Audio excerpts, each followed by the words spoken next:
आज की कक्षा में आप सभी प्रतियोगी छात्रों का स्वागत है। हम लोग अध्ययन कर रहे हैं भारतीय संविधान और राज्य व्यवस्था। भारतीय संविधान और राज्य व्यवस्था के अंतर्गत अध्याय 1 भारत का संवैधानिक विकास के अंतर्गत भाग 1 का अध्ययन हम सभी लोगों ने कर लिया है।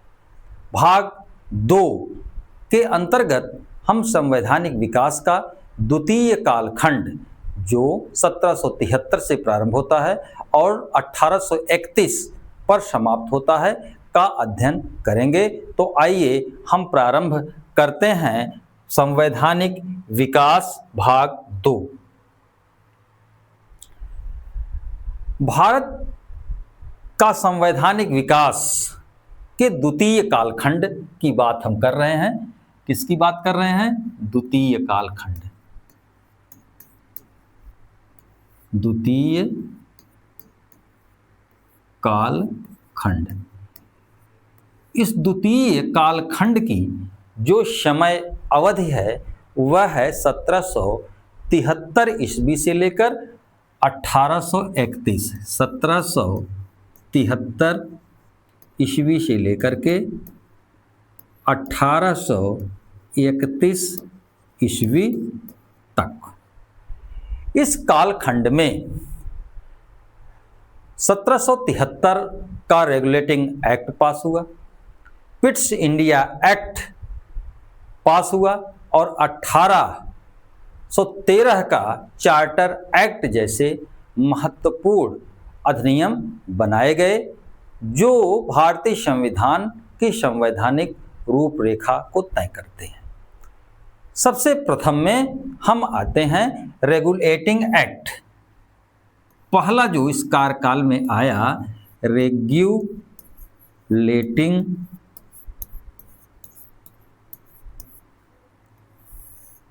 एक्ट। यह रेगुलेटिंग एक्ट 1773 में आया। कब आया? 1773। यह अधिनियम संवैधानिक विकास में विशेष स्थान रखता है क्योंकि इसी अधिनियम के द्वारा ईस्ट इंडिया कंपनी, इस एक्ट के द्वारा ईस्ट इंडिया कंपनी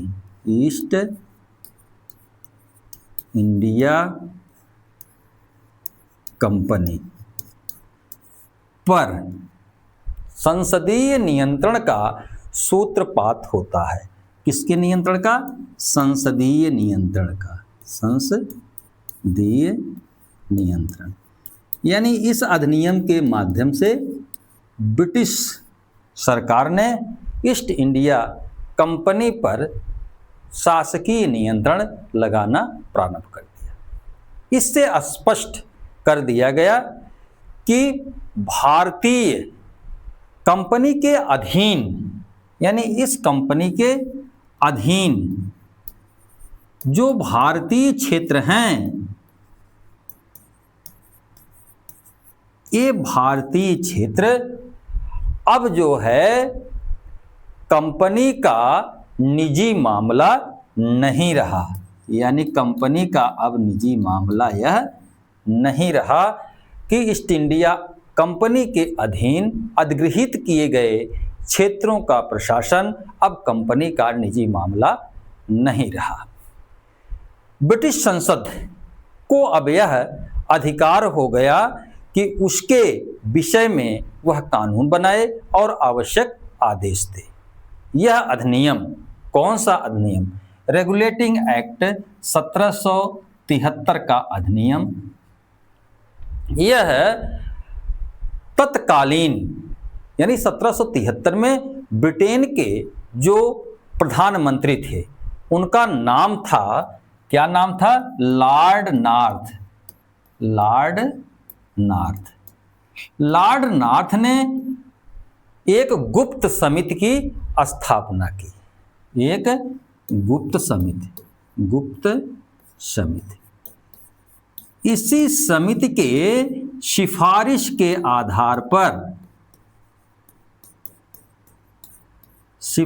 के आधार पर रेगुलेटिंग एक्ट 1773 लाया गया। इस रेलवे एक्ट के द्वारा जो प्रमुख बदलाव किए गए उनको भी हम देखते हैं। नंबर 1, पहला जो बदलाव किया गया वह है कि भारत में पहली बार कंपनी के शासन के लिए एक लिखित संविधान प्रस्तुत किया गया। क्या? लिखित संविधान। लिखित संविधान किसके लिए? कंपनी के लिए एक लिखित संविधान प्रस्तुत किया गया, जिसके माध्यम से, इसी लिखित माध्यम से प्रशासनिक और राजनीतिक, क्या? प्रशासनिक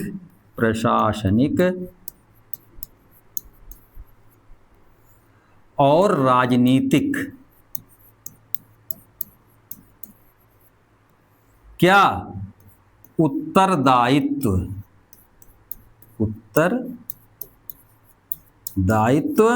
स्वीकार किया गया।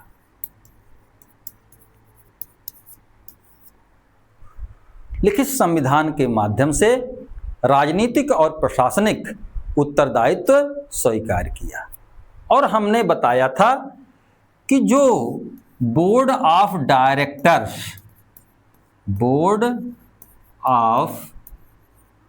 डायरेक्टर्स जो 25 सदस्यों 24 सदस्य होते थे और एक गवर्नर होता था, मिल करके जो बोर्ड ऑफ डायरेक्टर्स बनता था, जिसका कार्यकाल 1 वर्ष था।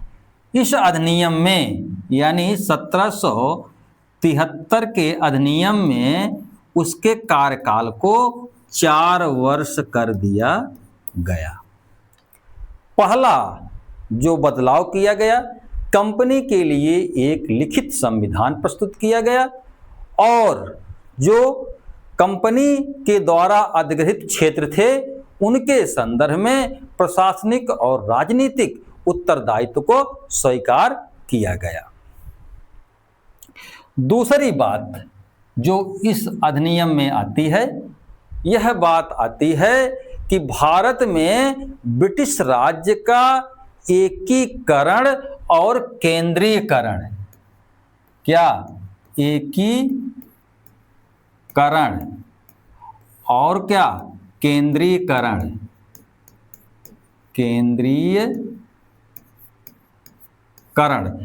का कार्य प्रारंभ किया गया। इस अधिनियम के द्वारा पूर्व भारत में ईस्ट इंडिया कंपनी के द्वारा अर्जित क्षेत्र, बंगाल जो क्षेत्र थे भारत में, ये क्षेत्र 3 भागों में बटे हुए थे। ये 3 कौन कौन थे? बंगाल, और क्या था? मद्रास, और क्या था? बंबई। इस बंगाल, मद्रास और बंबई के लिए गवर्नर और उनकी परिषद थी। इसी तरह यहाँ भी और इसी तरह से बंबई में भी।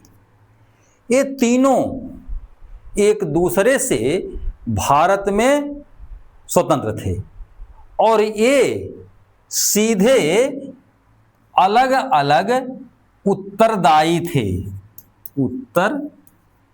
थे। किसके प्रति? बोर्ड ऑफ डायरेक्टर के।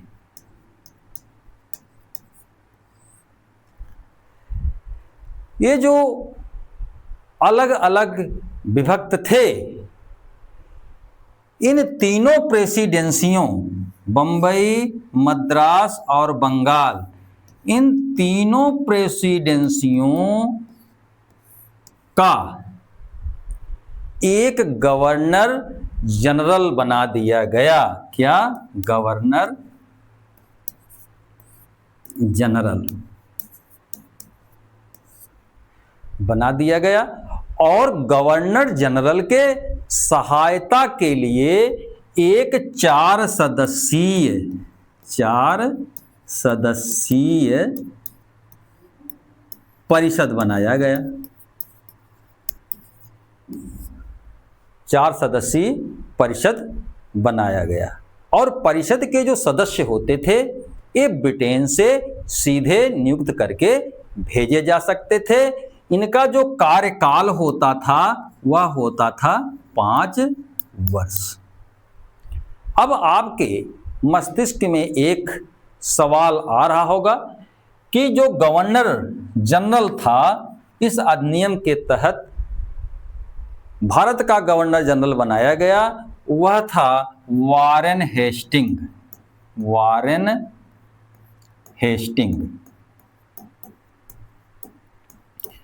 और वारेन हेस्टिंग का जो परिषद था, इसका जो परिषद था यह परिषद 4 सदस्यीय था। और ये चारों सदस्य जो थे इनका नाम था, एक रिचर्ड बारवेल। कौन? Richard barbell. और दूसरा कौन था? जॉन क्लेवरिंग।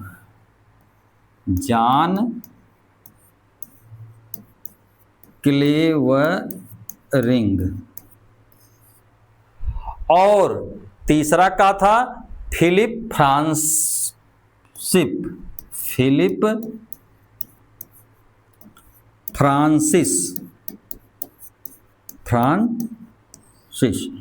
और जो चौथा सदस्य था जॉन मॉनसन। कौन था? John monsoon. इस तरह से जो गवर्नर जनरल का परिषद था उसके 4 सदस्य बनाए गए। गवर्नर जनरल को जो है बंगाल, मद्रास और बंबई का गवर्नर जनरल बना दिया गया। तथा जो गवर्नर जनरल था यह जो भी निर्णय लेता था वह परिषद के बहुमत से होता था। और गवर्नर जनरल परिषद के बहुमत का अवहेलना नहीं कर सकता था। और इस तरह से बंगाल प्रेसिडेंसी जो थी, बंगाल प्रेसिडेंसी इस प्रेसिडेंसी की अन्य प्रेसिडेंसियों पर जो है प्रमुखता स्थापित कर दी गई। इस तरह से आपके जो 2 प्रेसिडेंसी बचे, एक बचा मद्रास और दूसरा बंबई। मद्रास और बंबई प्रेसिडेंसियों के गवर्नर और उनके परिषद थे। गवर्नर और उनके परिषद के लिए यह अनिवार्य हो गया कि वे अपने अपने क्षेत्रों के प्रशासन और कंपनी के आमदनी की जानकारी जो है वह गवर्नर जनरल को देते रहें। गवर्नर जनरल को, यह गवर्नर जनरल कहाँ का था? बंगाल का। और उस समय बंगाल का गवर्नर जनरल वारेन हेस्टिंग था। परिषद सहित दोनों प्रेसिडेंसियों का सर्वेक्षण, दिशा निर्देशन, नियंत्रण का अधिकार भी इस गवर्नर जनरल को दिया गया। दोनों प्रेसिडेंसियों के गवर्नरों का यह कर्तव्य था कि वे परिषद सहित यानी मद्रास और बंबई के गवर्नर और उसके परिषद से यह आशा किया गया कि वह गवर्नर जनरल के आदेशों का पालन करे। और जो यह गवर्नर जनरल था, यह आवश्यकता पड़ने पर दोनों प्रेसिडेंसियों के गवर्नर और उनकी परिषद को क्या कर सकता था? भंग कर सकता था। इस गवर्नर जनरल को कुछ और, यानी बंगाल का जो गवर्नर जनरल था उसको शांति, सुरक्षा, सुशासन के संदर्भ में आवश्यक कानून और अध्यादेश बनाने का अधिकार दिया गया। परिषद सहित गवर्नर जनरल, यानी हम गवर्नर जनरल की बात कर रहे हैं, गवर्नर जनरल की बात कर रहे हैं और उसके परिषद की बात कर रहे हैं। इस गवर्नर जनरल सहित उसके परिषद की यह जिम्मेदारी था कि वह ईस्ट इंडिया कंपनी के भारत के शासन, हितों आदि के मामलों में ब्रिटेन के स्थित संचालक मंडल यानी बोर्ड ऑफ डायरेक्टर्स को सूचित करे। जहां पहले तीनों प्रेसिडेंसियों के गवर्नर और उनके परिषद सीधे संचालक मंडल यानी बोर्ड ऑफ डायरेक्टर्स को सूचनाएं देते थे, अब बंगाल का जो गवर्नर जनरल है उसके माध्यम से सूचनाएं निदेशक मंडल के पास जाती रही। 1773 के रेगुलेटिंग एक्ट 1773 के रेगुलेटिंग एक्ट के द्वारा एक काम और कर दिया गया कि कंपनी की, एक कंपनी है, इस कंपनी के जो अधिकारी हैं, कौन? अधिकारी, और कौन हैं? कर्मचारी। इन अधिकारी और कर्मचारियों को जो है बिना लाइसेंस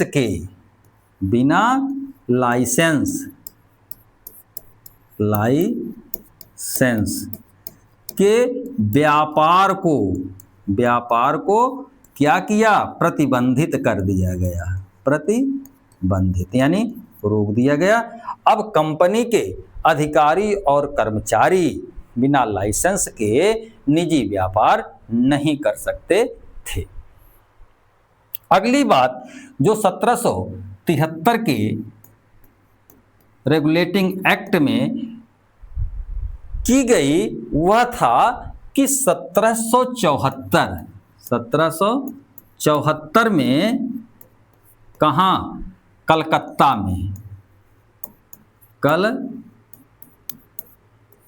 में एक सुप्रीम कोर्ट की स्थापना की गई। इस सुप्रीम कोर्ट में 3 न्यायाधीश और एक मुख्य न्यायाधीश होते थे। जो इस कलकत्ता के सुप्रीम कोर्ट के प्रथम मुख्य न्यायाधीश थे, उनका नाम था एलिजाह एम्पे तथा पहली बार गठित जो सुप्रीम कोर्ट था उसके जो 3 न्यायाधीश थे, इन तीनों न्यायाधीशों का जो नाम था, पहला था रॉबर्ट चैम्बर्स,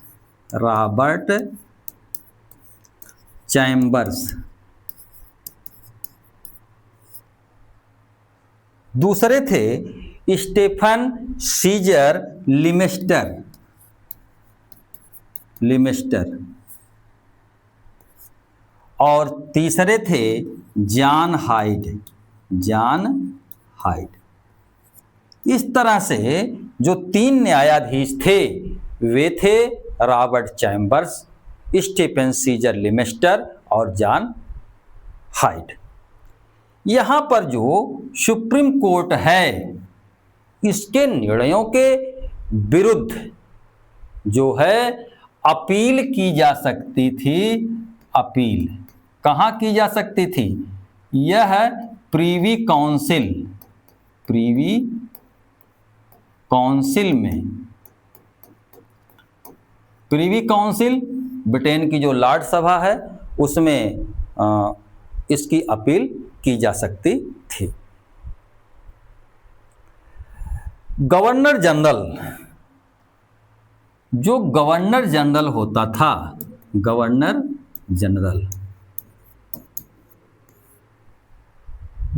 जनरल और उसका जो परिषद था इसके द्वारा जो नियम बनाए जाते थे उनका न्यायालय की अनुमति से, यानी न्यायालय की अनुमति से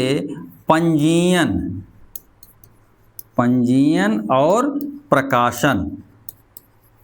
प्रकाशन आवश्यक था। इस तरह से हम कह सकते हैं कि गवर्नर जनरल प्लस उसकी परिषद को जो कानून बनाने का अधिकार दिया गया, यह जो है भावी विधानमंडल, यानी यह भावी विधानमंडल की क्या थी? नींव थी। तथा जो कानून का पंजीयन और प्रकाशन सर्वोच्च न्यायालय की अनुमति से किया जाता था या सर्वोच्च न्यायालय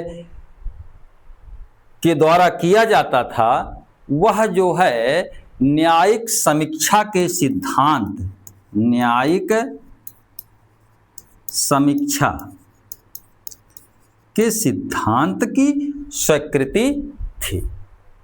1773 के अधिनियम के द्वारा एक बात और कहा गया कि जो सर्वोच्च न्यायालय के न्यायाधीश होंगे ये ना तो निजी व्यापार कर सकते हैं और ना ही ये घूस स्वीकार करेंगे।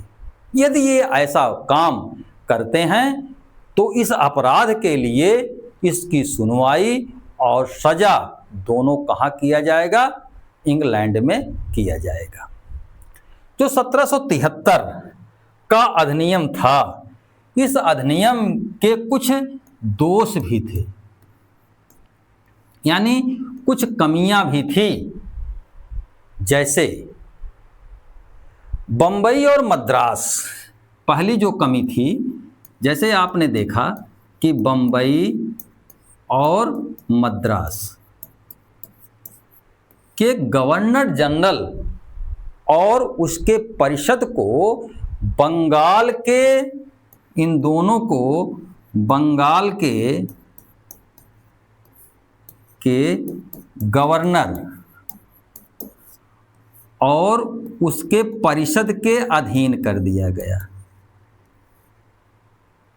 किंतु इन दोनों के बीच जो है वह संबंधों की स्पष्ट व्याख्या नहीं की गई। पहला दोष तो यह था। जो बंबई और मद्रास की प्रेसिडेंसियां थी, ये आपात के बहाने युद्ध और शांति का समझौता गवर्नर जनरल के अनुमति के बिना कर सकती थी। अगला जो इसमें दोष था, तीसरा, आपने देखा कि गवर्नर जनरल के परिषद में 4 सदस्य थे और जो भी निर्णय लिया जाता था वह निर्णय बहुमत से लिया जाता था। यदि किसी विषय पर परिषद के 3 सदस्य विरुद्ध होते थे तो वह निर्णय या नियम लागू नहीं हो सकता था। गवर्नर जनरल की परिषद में एक सदस्य फिलिप फ्रांसिस था। कौन था? Philip Francis. इस फिलिप फ्रांसिस के लगातार वारेन हेस्टिंग का विरोध करने के कारण बहुत सारे निर्णय नहीं लिए गए।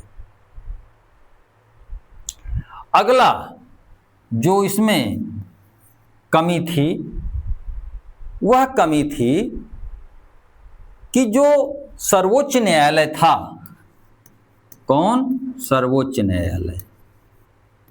सर्वोच्च न्यायालय और प्लस गवर्नर जनरल और उसकी परिषद के बीच जो संबंध थे उन संबंधों की स्पष्ट व्याख्या नहीं की गई थी। इस अधिनियम में जो भारतीय थे जिनका शोषण हो रहा था उनके बारे में, उनकी दशा सुधारने के बारे में कोई प्रावधान नहीं किया गया। इन्हीं सब कारणों से प्रशासन के विविध अंगों में संघर्ष बढ़ा और जो प्रशासन था वह प्रभावी नहीं था। एक घटना 1775 में घटती है। 1775 में यह घटना जो है नंद कुमार केस। क्या है? नंद कुमार केस की सर्वोच्च न्यायालय में नंद कुमार केस का मामला आया जिसमें वारेन हेस्टिंग्स और एलिजा एम्पे के मिली भगत से नंद कुमार को फांसी दे दी गई, जबकि तत्कालीन ब्रिटिश जो कानून होते थे इस तरह की गलती के लिए फांसी का प्रावधान उनमें नहीं था। मामले को हम समझ लेते हैं कि मामला क्या था। मामला यह था कि नंद कुमार एक बंगाली ब्राह्मण थे। उन्होंने वारेन हेस्टिंग पर भ्रष्टाचार करने और रिश्वत लेने का आरोप लगाया। उन्होंने कहा कि हेस्टिंग ने मुन्नी बेगम से रिश्वत लेकर के उन्हें मुर्शिदाबाद रेजिमेंट का बेगम बना दिया। हेस्टिंग ने नंद कुमार के ऊपर धोखाधड़ी और जालसाजी का मुकदमा चलाया और सर्वोच्च न्यायालय में उन्हें दोषी करा करके फांसी की सजा दी गई। इस मामले को भारतीय इतिहास में न्यायिक मर्डर की संज्ञा दी जाती है और इतिहासकार इसे ब्रिटिश औपनिवेशिक न्याय का काला अध्याय मानते हैं। जो 1773 के रेगुलेटिंग एक्ट में जो कमियां थी उन कमियों को दूर करने के लिए बंगाल जुडिकेचर एक्ट 1781 सामने आया। 1781 बंगाल जुडिकेचर एक्ट। 1781 में जो बंगाल जुडिकेचर एक्ट आया इसे एक्ट ऑफ सेटलमेंट या फिर बंगाल न्यायाधिकरण एक्ट 1781 भी कहा जाता है। ब्रिटिश संसद ने एक समिति की गठन की, प्रवर समिति। इस समिति के अध्यक्ष बनाया गया एडमंड बर्ग को और यह जो बंगाल जुडिकेचर एक्ट लाया गया यह उसी प्रवर समिति की सिफारिश पर लाया गया। इसका एक नाम और भी है, वह है संशोधात्मक अधिनियम 1781। इस अधिनियम में जो विशेष सुधार किया गया वह था गवर्नर जनरल और उसकी परिषद। कौन? गवर्नर जनरल प्लस उसकी परिषद को जो है सर्वोच्च न्यायालय के अधिकार क्षेत्र से मुक्त कर दिया गया। सर्वोच्च न्यायालय के अधिकार क्षेत्र से मुक्त कर दिया गया।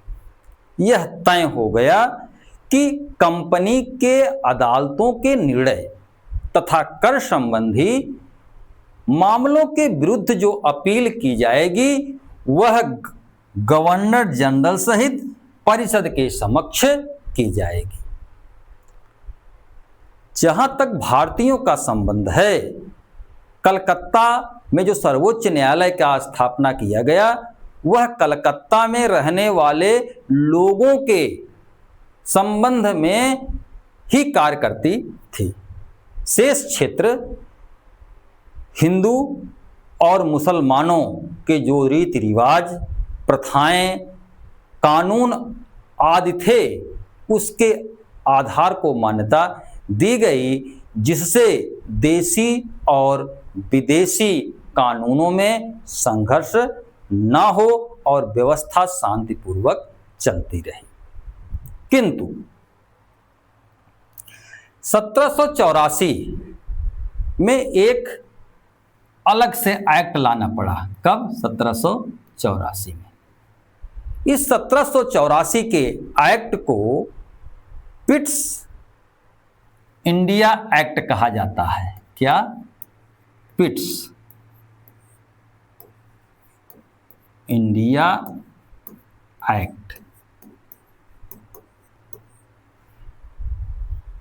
इसे पिट्स का भारत अधिनियम 1784 भी कहा जाता है। यह जो पिट्स नाम पड़ा है यह ब्रिटेन के तत्कालीन जो प्रधानमंत्री पिट्स थे उनके नाम पर पड़ा। आपको हमने बताया कि 1781 में बंगाल जुडिकेचर एक्ट आया और 1773 में रेगुलेटिंग एक्ट आया। इन दोनों एक्टों के बावजूद कंपनी की भारत में प्रशासन संबंधी जो शिकायतें थी वह कम नहीं हो रही थी बल्कि लगातार बढ़ रही थी।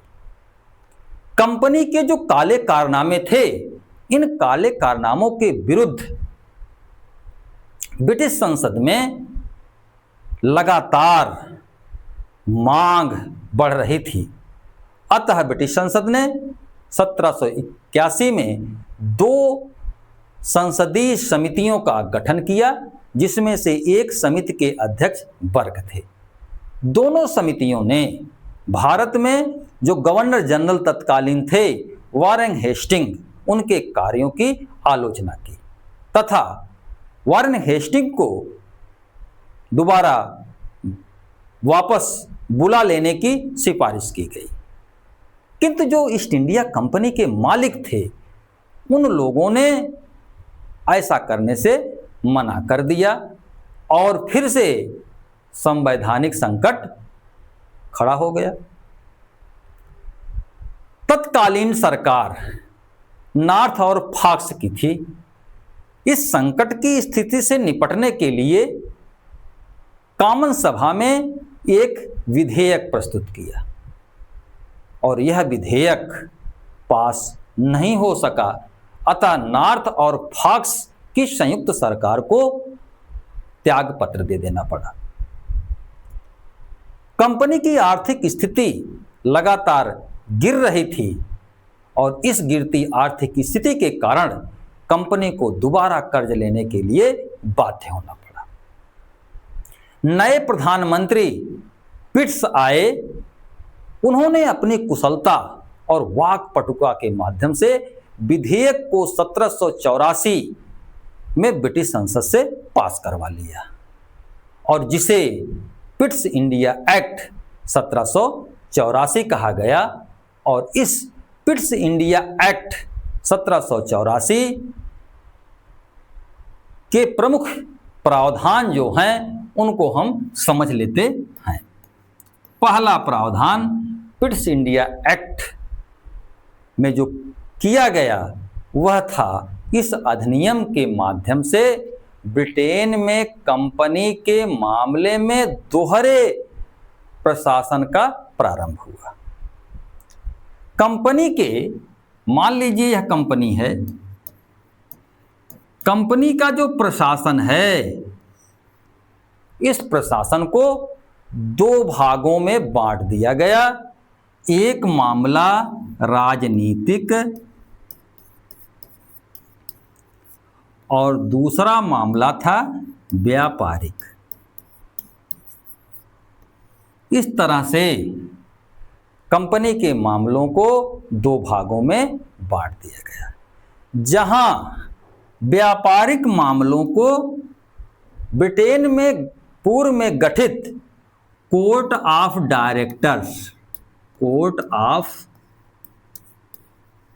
डायरेक्टर्स देखता था, वहीं राजनीतिक मामलों के देखभाल के लिए ब्रिटेन में बोर्ड ऑफ कंट्रोल का गठन किया गया। इस बोर्ड ऑफ कंट्रोल में सदस्यों की संख्या 6 होती थी और इन सदस्यों की जो नियुक्ति होती थी उसे कौन करता था? सम्राट करता था। और सेक्रेटरी ऑफ स्टेट, इस बोर्ड ऑफ कंट्रोल का एक अध्यक्ष होता था। कौन? अध्यक्ष। इस अध्यक्ष को secretary of state, secretary of state कहा जाता था। इस तरह आपने देखा कि पिट्स इंडिया एक्ट में जो कंपनी थी, उस कंपनी के जो अधिकार क्षेत्र थे उसको राजनीतिक और व्यापारिक दो मामलों में बांट दिया गया। व्यापारिक मामलों को कोर्ट ऑफ डायरेक्टर्स देखता रहा, किंतु राजनीतिक मामलों को बोर्ड ऑफ कंट्रोल देखने लगा और बोर्ड ऑफ कंट्रोल का जो अध्यक्ष होता था वो सेक्रेटरी ऑफ स्टेट यानी राज्य का सचिव होता था। इस तरह से भारतीय प्रशासन पर ब्रिटिश सरकार और ब्रिटिश संसद के नियंत्रण की स्थापना होती है या पुष्टि होती है। दूसरी बात जो पिट्स इंडिया एक्ट में किया गया वह था कि प्रांतों पर, जो मद्रास और बंबई प्रांत थे, उन प्रांतों पर गवर्नर जनरल परिषद सहित उसके अधिकार को और अधिक स्पष्ट कर दिया गया। तीसरी बात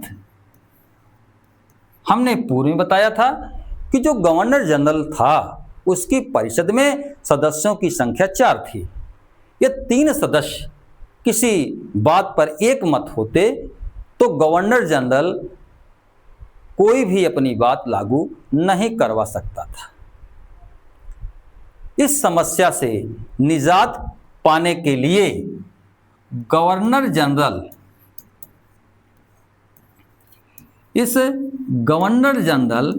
के परिषद जो है, इस परिषद के सदस्यों की संख्या 3 कर दी गई और 3 कर दी गई। इन 3 सदस्यों में एक सेना अध्यक्ष होता था। कौन होता था? एक सेना अध्यक्ष होता था। इस तरह से गवर्नर जनरल को जो निर्णायक मत देने का अधिकार था, उसकी प्रभावकारिता क्या हुई, बढ़ गई। अगली चौथा काम जो पिट्स इंडिया एक्ट में किया गया कि गवर्नर जनरल की शक्तियां बढ़ाई गई, मद्रास और बंबई प्रेसिडेंसी उसके अधीन कर भारत में ब्रिटिश सेना, कंपनी का सेनापति उसे बना दिया गया। इस तरह से जो कलकत्ता था, यह कलकत्ता यह ब्रिटिश आधिपत्य क्षेत्र की राजधानी बना दिया गया।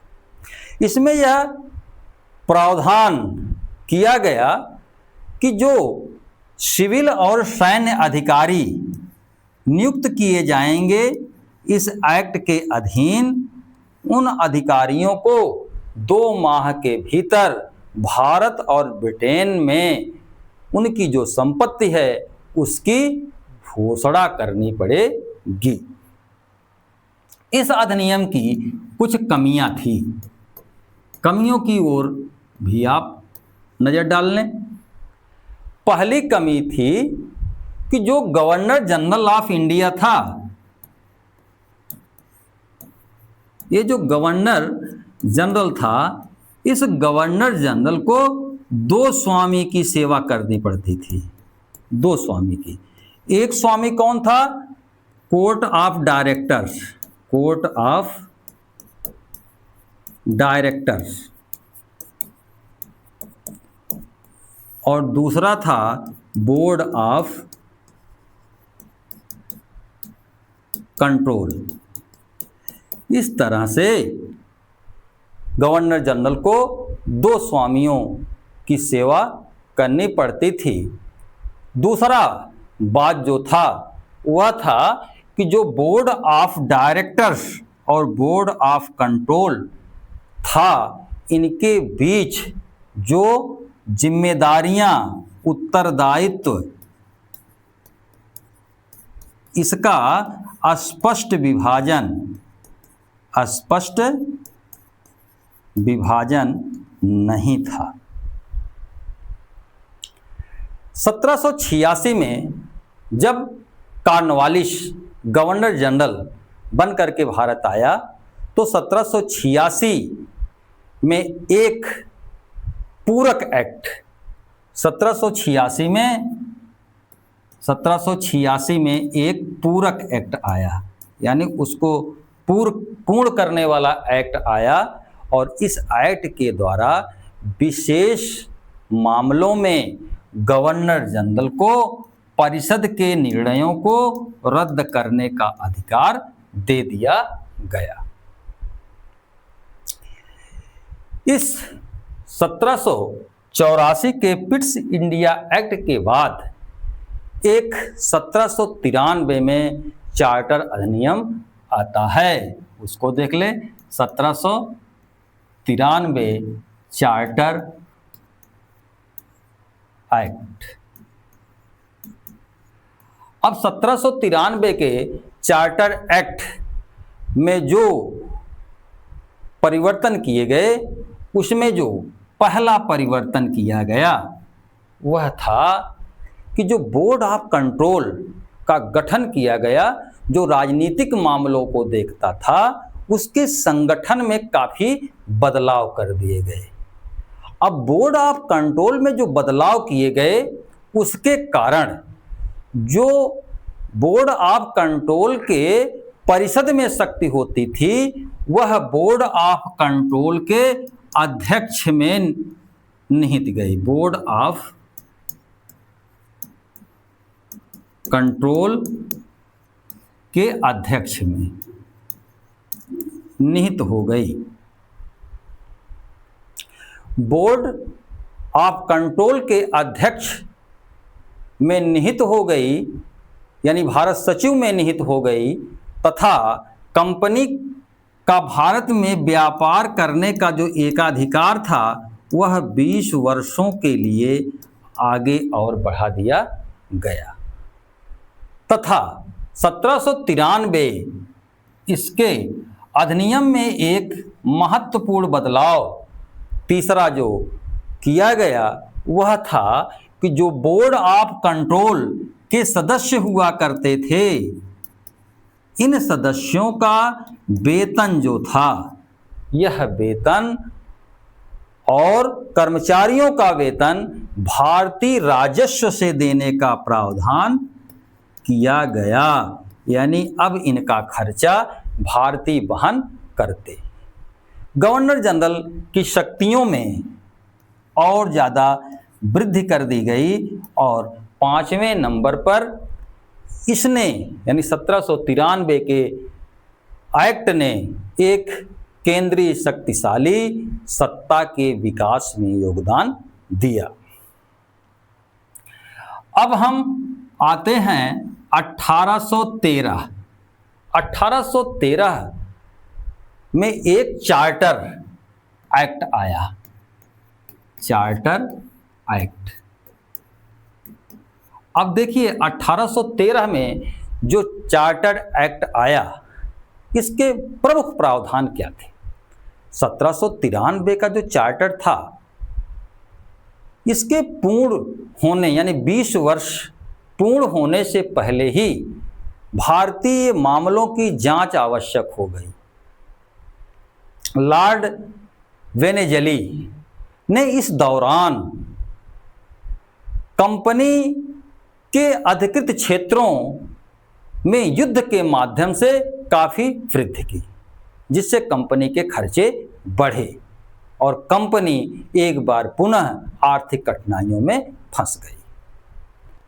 फ्रांस का नेपोलियन इसी अवधि में यूरोपीय बंदरगाहों पर ब्रिटिश जहाज़ों का आना जाना रोक दिया। अब जब ब्रिटिश यूरोपीय बंदरगाहों पर व्यापार नहीं कर सकते थे, तो ऐसी स्थिति में ब्रिटिश व्यापारियों ने ईस्ट इंडिया कंपनी के एकाधिकार को समाप्त करने की बात की और यह मांग की कि उन्हें भी भारत में व्यापार का हिस्सा दिया जाए।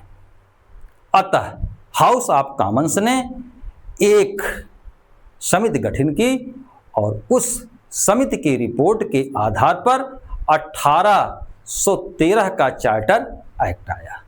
1813 के चार्टर एक्ट में जो प्रावधान पहला किया गया यह प्रावधान किया गया कि जो ईस्ट इंडिया कंपनी का भारत में व्यापारिक एकाधिकार था, उसे समाप्त किया गया। केवल चाय पर ही उनका व्यापारिक एकाधिकार बना रहा, अन्य क्षेत्रों पर कंपनी का व्यापारिक एकाधिकार समाप्त कर दिया गया। दूसरा जो काम किया गया, कंपनी का जो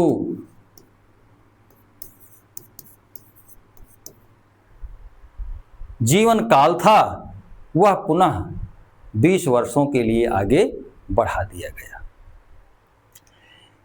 इस अधिनियम के द्वारा एक बात और की गई जो महत्वपूर्ण है कि ईसाई पादरी जो हैं, यानी इन पादरियों को, ये पादरी कौन हैं? ईसाई हैं। इन पादरियों को भारत में प्रचार के लिए, धर्म प्रचार के लिए हर प्रकार की सुविधा देने की बात की गई तथा इनके लिए भारत में भारत के कोष से ईसाई धर्म के प्रचार के लिए एक धर्म विभाग खोला गया। धर्म विभाग खोला गया। परिणाम क्या हुआ? जैसे ही ये व्यापारिक एकाधिकार समाप्त हुआ, चाय को छोड़ करके ब्रिटिश व्यापारी भारत आने लगे।